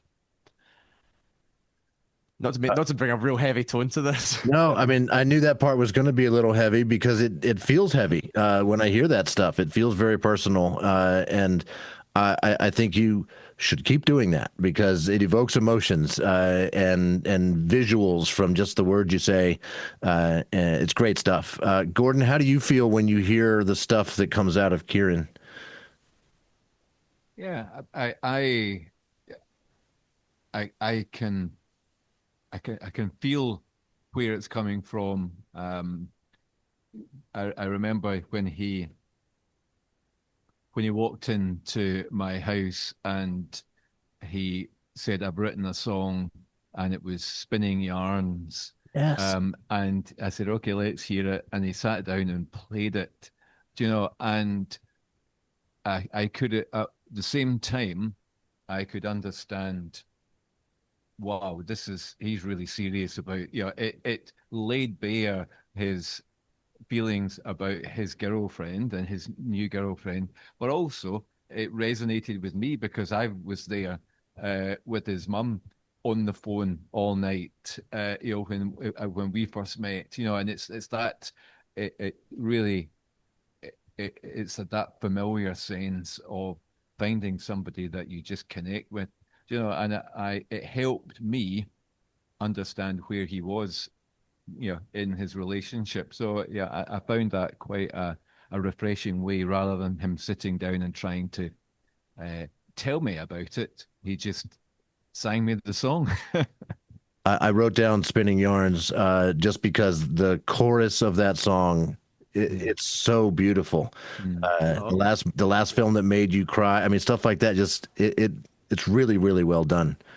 Thank you. That was, yeah, I wrote that for my girlfriend before we even became official, because I knew that I loved her before we would have ever been logical to say it to her. And it came from, we spent so long talking, like texting each other. And I don't know if you're aware of things like the Off Menu podcast, or Films to be Buried with. Now, two kind of British Films to be buried. Is that the guy from Ted Lasso? Ted Lasso, yeah. Yeah. So Yes. we sat and ran through the formats for these podcasts together, and just the way that she answered them, and it was going to all this crazy detail and specifics, and it was really funny and insightful, and it laid out her personality for me to see, and I was like, oh, I could just listen to you talking about this nonsense for as long as possible. I was so sad. See, when we did all those, that was really early in us talking, and we got to the end of like playing out these podcast formats. I was devastated. We ended up having to make our own one up about like music and bands, and because we just didn't want to stop talking about that sort of nonsense to each other. And I wrote the song around that time of being like, I don't want this to end. And it's a good thing we actually ended up in a relationship together. Otherwise, that song would have been pretty stalkery.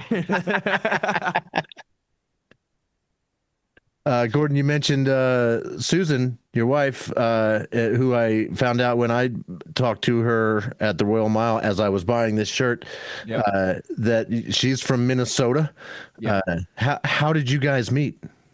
Well, she was already over in Scotland, and she was involved in some music projects in her neighborhood where she was living, and I was involved in music projects not far away, and we ended up through a kind of mutual acquaintance getting together, and she needed somebody to accompany her singing. And at that time, she's a great encourager of me because I've always found a bit of a lack of confidence in putting my own stuff out there.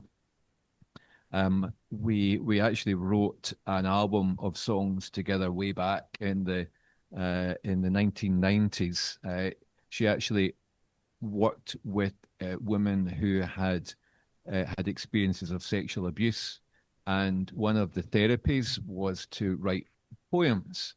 And with their permission, we took some of those poems and created songs from them, and as a way of helping them kind of express their journey and some of their the discoveries that they made about themselves. So we worked on that together. We actually recorded it over in Minnesota, and then we brought it back, and yeah, so we had been working on some music projects early on, and we've always enjoyed performing together, just playing, singing together. She's a beautiful singer, and I like just accompanying her more than anything. So yeah, that's how we met. Yeah, when she comes in with the third part of the harmony, it's pretty great. Oh, Yeah. it soars. It really does. But she sounds like she's like 19, 20, maybe. I was going to say 16, but that's just a little crazy. But no, she sounds so vibrant and young. But she definitely sounds younger than Kieran does. Not that you sound old, but it's just light. I mean, and it's beautiful. Yeah. Because I love the harmonies. You two guys, it's Thanks, just absolutely flawless.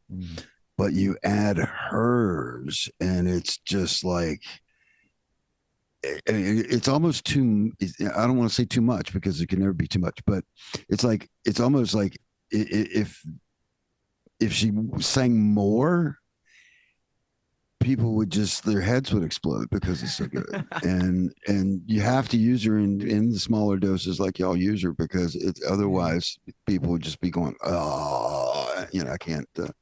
It's that good. I mean, it really is when she comes in on that. She third has part.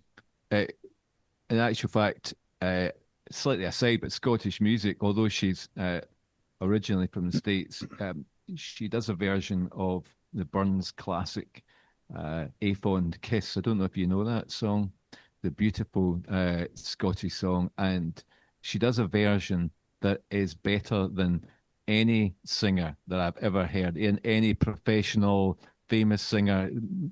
Many people have covered that song, but people will stop and stare when she sings it. She's got her voice has a particular quality that works on particularly some of the old Burns songs. It's absolutely beautiful. We should totally do that on our next album. We could do. You two should definitely do that as a. Yeah, it could be cool. I love it. I can't wait for the next album. Well, yeah, we'll see when that is. Well, yeah, we'll have to start kind of, I think, planning some songwriting. As Kieran said, it's not something that's been a regular part of our life. We've literally he's been the one making me record songs that I've written. It wasn't actually a part of the plan. But we've got a few songs. We've got a few songs in the works as we speak. So yeah, we'll have to start being a bit more strategic about it. And Gordon, are you still teaching or working outside of music, or are you a full-time musician yourself? How does that work for you? Well, at the moment, there's a long answer to that question. The short answer is I am now coming to the end of my teaching career. And so I'm looking forward to having more time to do musical projects. So that's an exciting thing. As I said, that part of that is due to the health kind of discoveries that we had kind of over the past couple of years. So I'm looking for opportunities to enjoy doing music, and I've thoroughly enjoyed teaching maths for 25 years, but I'll be leaving that behind, and hopefully we'll have the chance to do a little bit more with White Noise.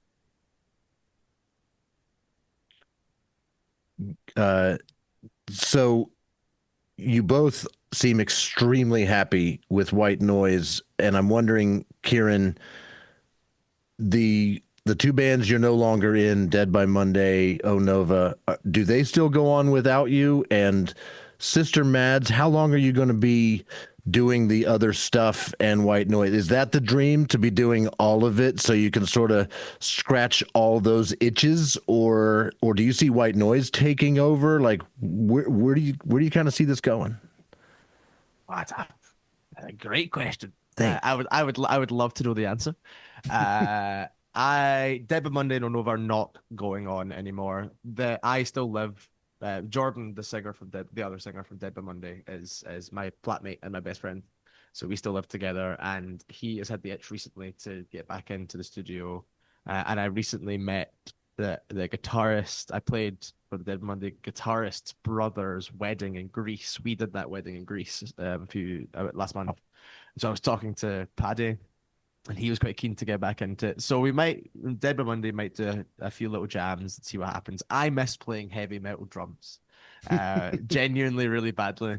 It's something that the Sister Mads is great and it's aggressive and punky, but it's not quite the same mathematical precision as doing the Dead by Monday records was.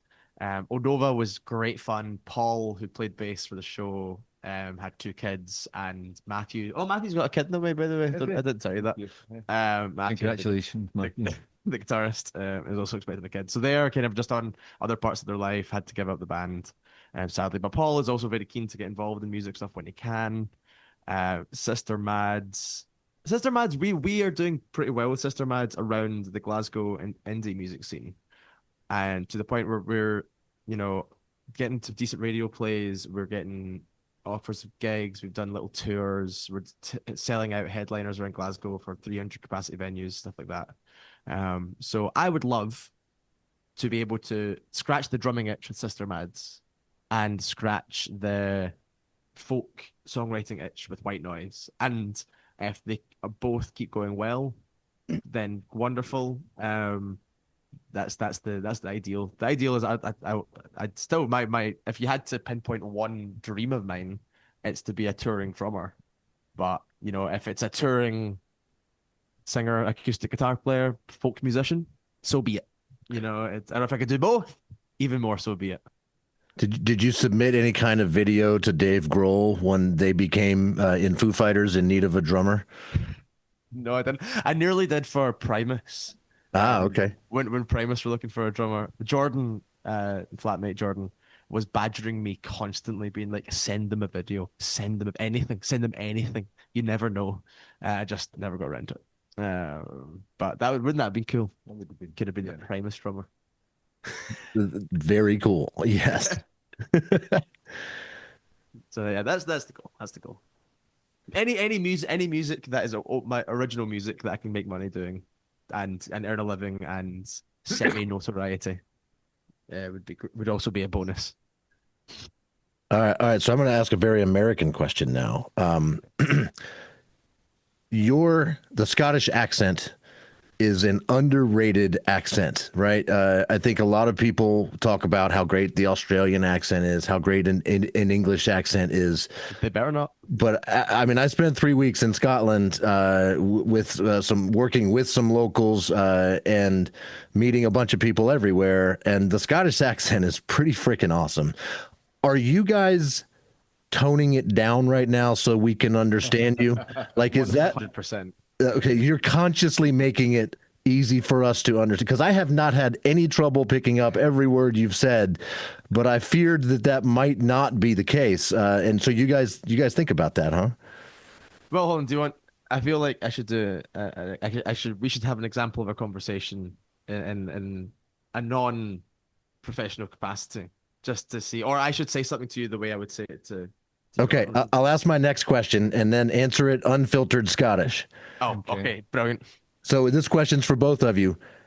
Do you how many instruments do each of you play? Like, if you could add them all up, is it just all the instruments, or what? And Kieran, I think the favorite's probably the drums, but Gordon, if you have a favorite, I'd love to know that too.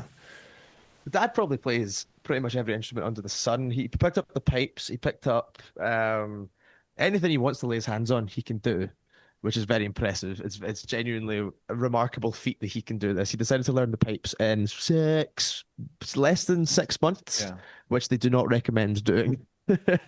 That's for sure. You're talking about the bagpipes? Yeah, the bagpipes, yeah. And they didn't get an outing on the Royal Mile, but they're back home at the moment, so maybe next year. But what's your favorite then? I tell you what, the bagpipes, when you're in full flow with the bagpipes, there's nothing like it when you're playing a bit of Highland Cathedral or something like that. There's something guttural and truly Scottish about the bagpipes. But piano, piano is my main instrument. That's what I started learning on. And it's a great instrument to ground yourself in, because with the piano, you're playing, you're having to learn to use both your hands. You're having to provide rhythmic accompaniment. You're learning about melody, chord structures, chord progressions. So it's a really good instrument to then break out into anything else. You've got an idea of musicality from playing the piano that allows you to play kind of pretty well any instrument. So the main ones I don't play are brass instruments, because I've never actually learned how to properly move my mouth and my lips in that way. But anything else that gives me that I can get a tune from, I can usually play to some degree. And as I always say to people, even if you can only play like an instrument in part, if you give the impression that you know what you're doing, people will assume that you're proficient at it. So part of it is just the kidology of saying, yep, because I'm playing it doesn't mean I'm a master at it. In actual fact, I'm a master of very few instruments. It just so happens it seems like I'm playing a lot of them, but we have a lot of fun. We're sort of a good match for each other, because you play all the melody things and I play all the rhythm things. Yeah. So it works pretty much well. If anything is vaguely rhythmic, then that's my turf. If I have to try and get a tune out of it, it's his job. Yeah. You guys have full permission to stay in full Scottish mode, by the way. Yes.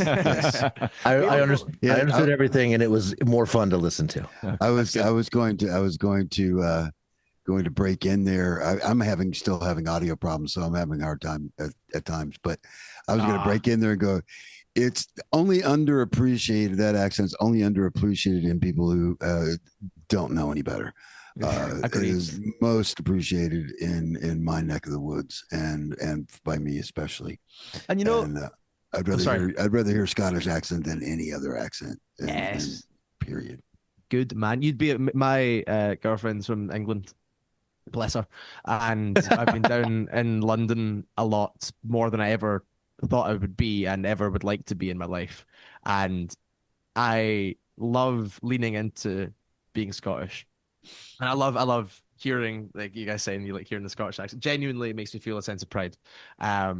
When I am in London, just trying to go to the shops, and or drive through McDonald's, and I say, "Oh, can I have a double cheeseburger?" Hang on one second. We're good in here. I'm recording. Thank you. Sorry, janitor was in here cleaning up. Housekeeping. Housekeeping.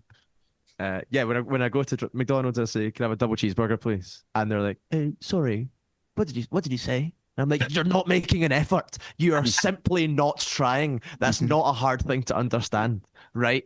It's not." And now I'm getting aggressive, and I'm leaning into the stereotype even more. Just accept my Scottish money and my Scottish accent, and let me eat.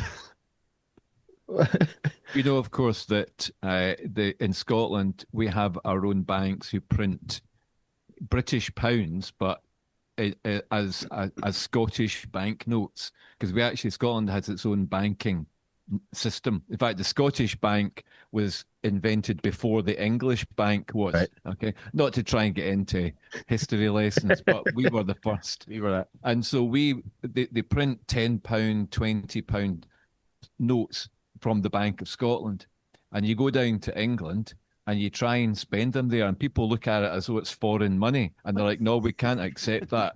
I had a £5 decline, which gets us very riled up. No Scottish notes accepted. Yeah. It's the same money. It's the same money. Because they're pounds either way, right? It's all sterling, but because it's Scottish, they think, "Oh, it's not an English pound note." So, and sadly for now, we're the same country as you, so accept the same money.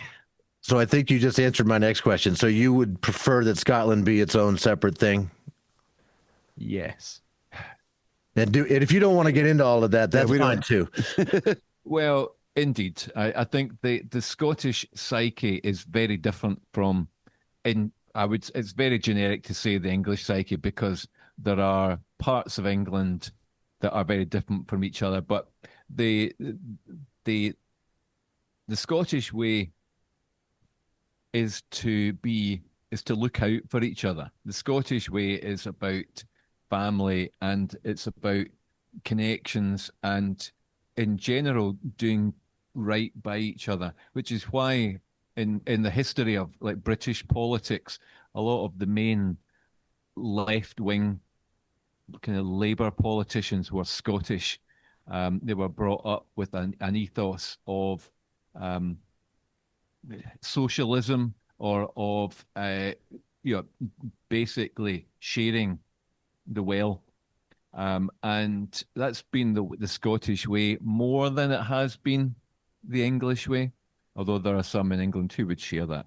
However, what we've found historically over the decades is that the ruling parties don't reflect necessarily the Scottish way of being. And that kind of highlighted an idea of thinking, well, do we have to put up with it? And for some people, they've thought, well, we do. We're still a united kingdom. We accept the fact that particularly people of an older generation who fought in the wars together, united, that's an important bond. And I get that. But there's also, especially in this day and age, that there's a strong case for saying that we have it within us to be independent politically and economically. The systems are all in place. Our banking system is there. The legal system is separate. Scottish legal system is already in place. So that it's not a big step to become independent, and I think we would both welcome that. Agreed. Fantastic. I thought that might be the case. Another particularly American question for you is, when I came back from my 3 weeks in Scotland, I thought, gosh, I really want to go watch Braveheart again. It's been many years. And even fully knowing how inaccurate it is in so many ways, it was still a good movie 25 years ago, however many years ago, and I haven't watched it in many years, and I haven't watched it yet. Should I just not bother, or what do you guys think of Braveheart? I've never seen it. Okay. You know, I've never seen seriously. it. Yeah, seriously, I've never seen it. You should watch Trainspotting instead. I have seen Trainspotting. Yeah. Yes. That's a Scottish movie. That's a Scottish movie. Ewan McGregor at his best. Ah, it's so good. It's absolutely mental. But yeah, I've never seen Braveheart. Yeah, I mean, Braveheart is a Hollywood adaptation of Scottish history, which Scottish history is in the same breath inspiring and absolutely rotten.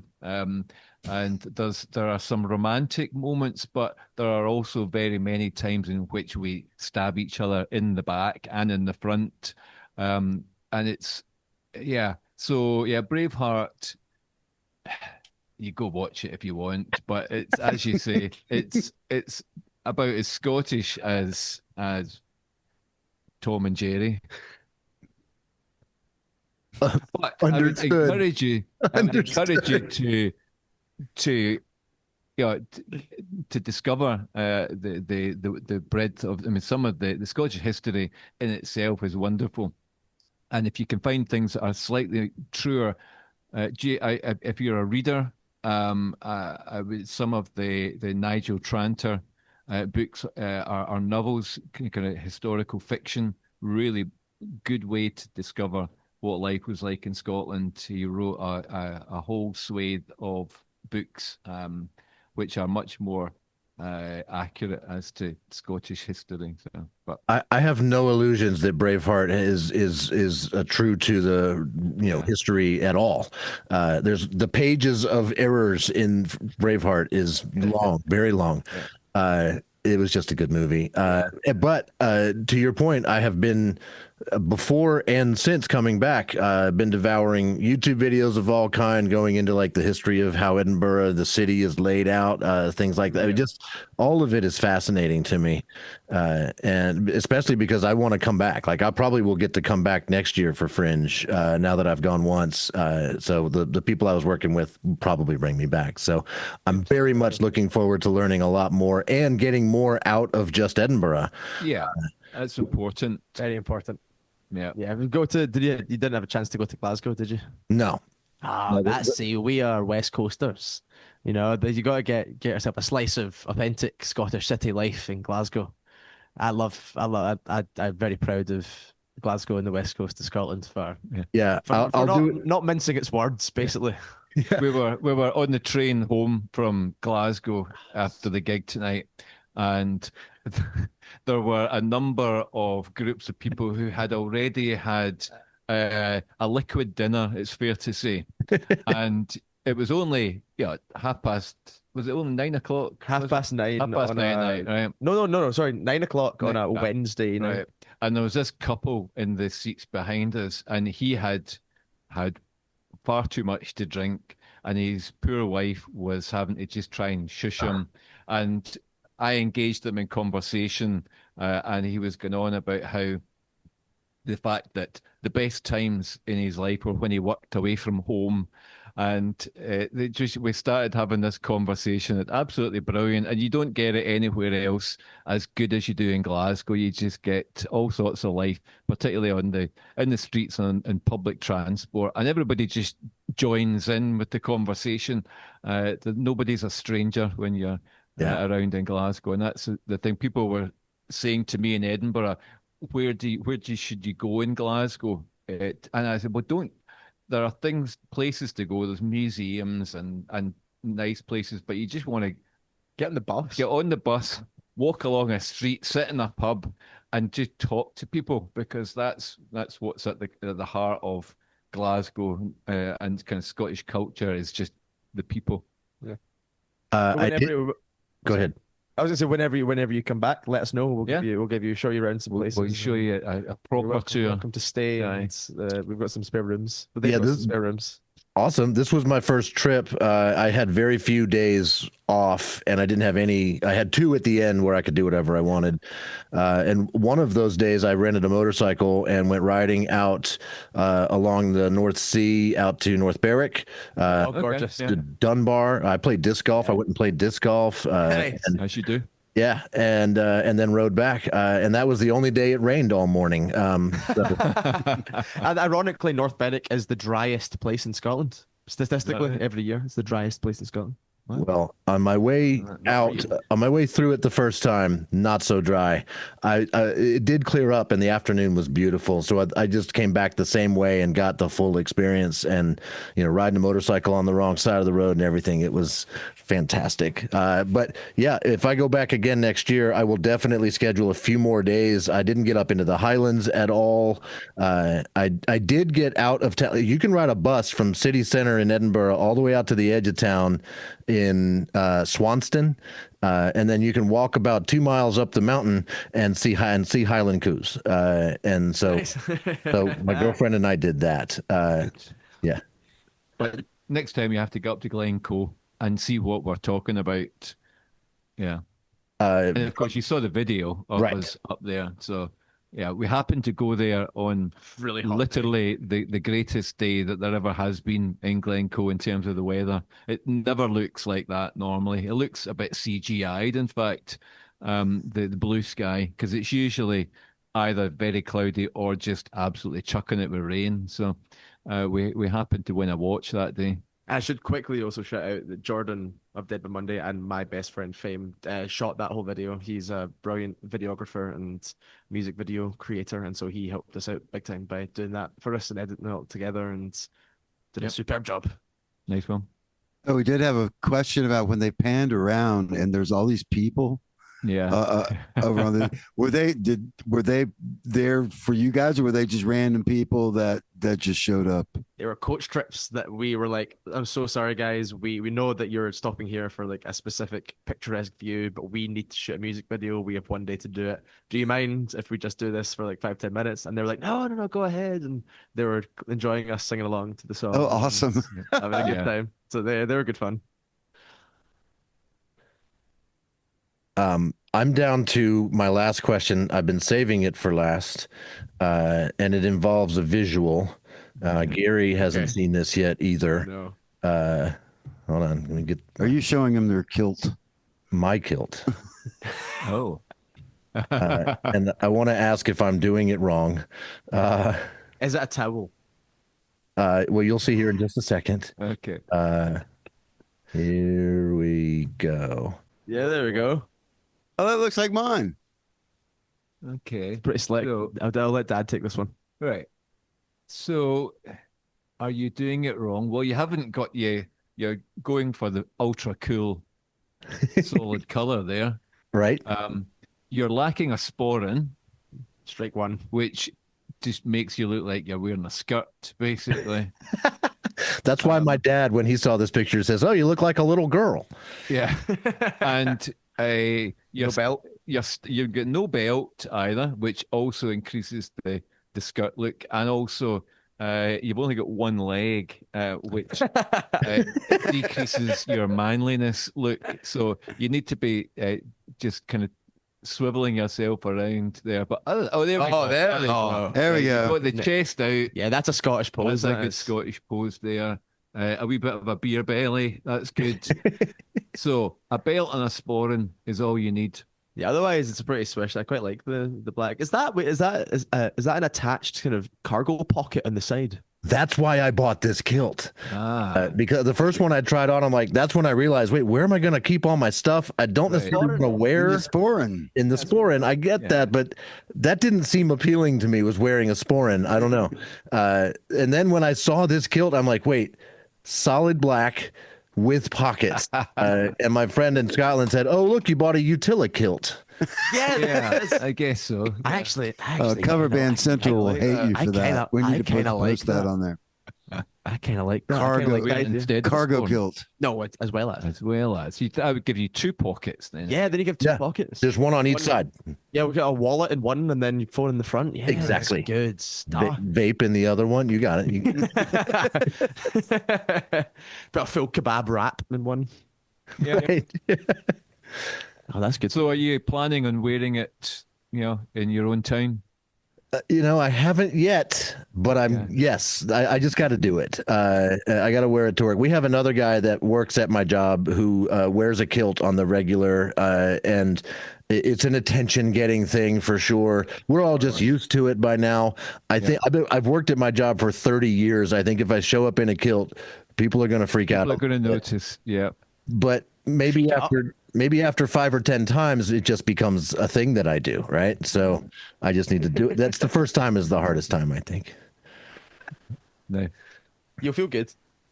I wore it for 2 days straight in Scotland, and loved every minute of it. And it's just sitting there staring at me in my bedroom now. So, Like the Green Goblin mask. right. No. Gary, do you have any further questions for Gordon and Kieran? I am pretty sewn up here, and I apologize for not chiming in more, but it was most of this was a garbled mess thanks to Zoom. Actually, sharing your screen again seemed to clean it up. So I don't know. Shall we start again then? No.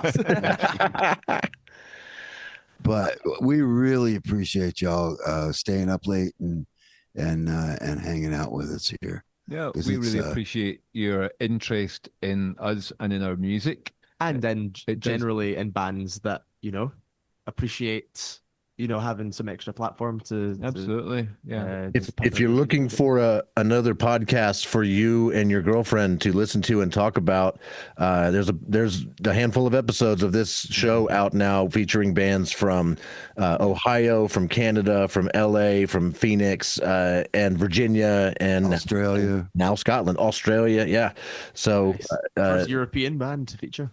no, we technically have no, we have England too. Yeah, we do have England. So you went to England first, did you? No, I didn't go there. How it is. I just found a good band, and it turned out they were not even together anymore. So they're called Shangri-Las. They were a pretty hard rock band. They were fun, but it was a short episode. Nowhere near the epic scale of what we're doing here. A trip to Scotland to find a band people have never heard of. I couldn't be happier to have found you guys, and to be able to talk with you like this, to be able to see you and hear you so many times on the Royal Mile. I hope you enjoy the videos that I made, because I enjoyed making them and putting them together, and I hope your fans enjoy them. I hope you get fans from our fans, and if you share out the fact that we have done this amazing interview, maybe your fans will become fans of our show and all of the other bands that we're featuring. So it's hopefully a rising tide floating all the boats sort of a situation. Yeah, hopefully. This is great. We'll definitely be putting your videos up on YouTube and sharing it, and we'll be giving you all the credit for that and sending them your way as well, because it's a really good idea. And I think there's a lot of people, I mean, generally these days with the way streaming music works, people are always interested in finding out something new, and other than what the algorithms throw their way. So I think you guys are obviously finding a way to do that in a slightly more organic way of just finding things that you like. So we appreciate you doing that and giving everybody a chance to hear those bands. And we really appreciate your time with us. Thank you. And if you want to do a Sister Mads episode, you know where to find me. I was actually going to ask you that sort of after we were done. Was a separate episode about Sister Mads kind of makes some sense, right? Absolutely. Yeah, I know we'd be up for that. Well, from one band that most people have never heard of to a band that probably more people have heard of and will hear about, you guys, thank you so much for being on our show. And hopefully there's a very bright future for all of us. Thank you very much. Thank you very much. Thanks for having us. Thank you so much, guys. Get some sleep now. We shall. Absolutely. Good night to you. Pleasure, guys. Thank you very much.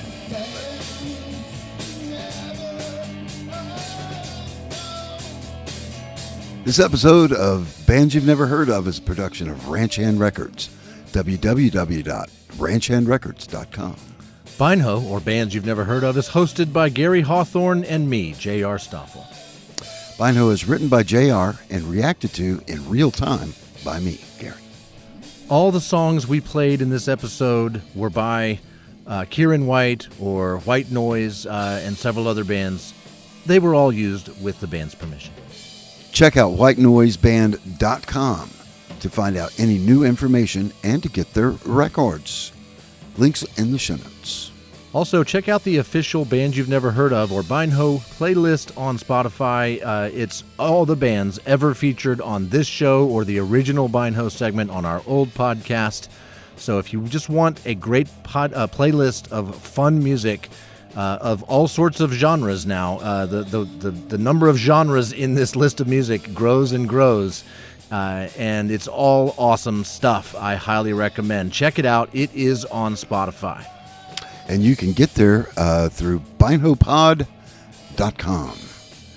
Or also you could go through YouTube at youtube.com/@BYNHOPod.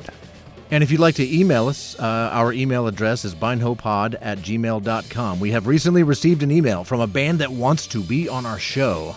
Yes, and it was exciting. It wasn't spam. And we think that's fantastic. Yes. We are indeed going to attempt to feature them on the show. We have an interview scheduled. I'm diving into their music. I am very excited. Gary knows nothing about them other than their name. and I will introduce them on an upcoming episode of this show. But that's the power of email, everybody. BYNHOpod@gmail.com. All that plus merch is at www.bynhopod, BYNHOPOD.com. Thank you all so much for listening. Thank you so much. See you next time. So we are White Noise. We're a family band. My name is Kieran. This is my dad, Gordon. Say hi to my dad, Gordon. Hello, everyone. And this is my mum, Susan. Say hello to my mum, Susan. We released an album a few weeks ago, and what we're trying to do here in the States is sell you it. So we're going to do the first song off of that album. It's all about Glencoe, the wonderful, mystical, magical land of Glencoe. We hope you like it as much as we do. It goes a little something like this. Stallings to get the 3-part harmony in. Lovely, lovely, lovely. The song's called Long for Glencoe. You can get it off the CD for a tenner. There's a card machine, there's cash. Although cash might fly away, so give it to one of us. Here we go. 1, 2, 3. You are the land of my childhood days. You're what I miss when I'm far away from the warm summer sun to the fresh winter snow. I long for your beauty, I long for Glencoe.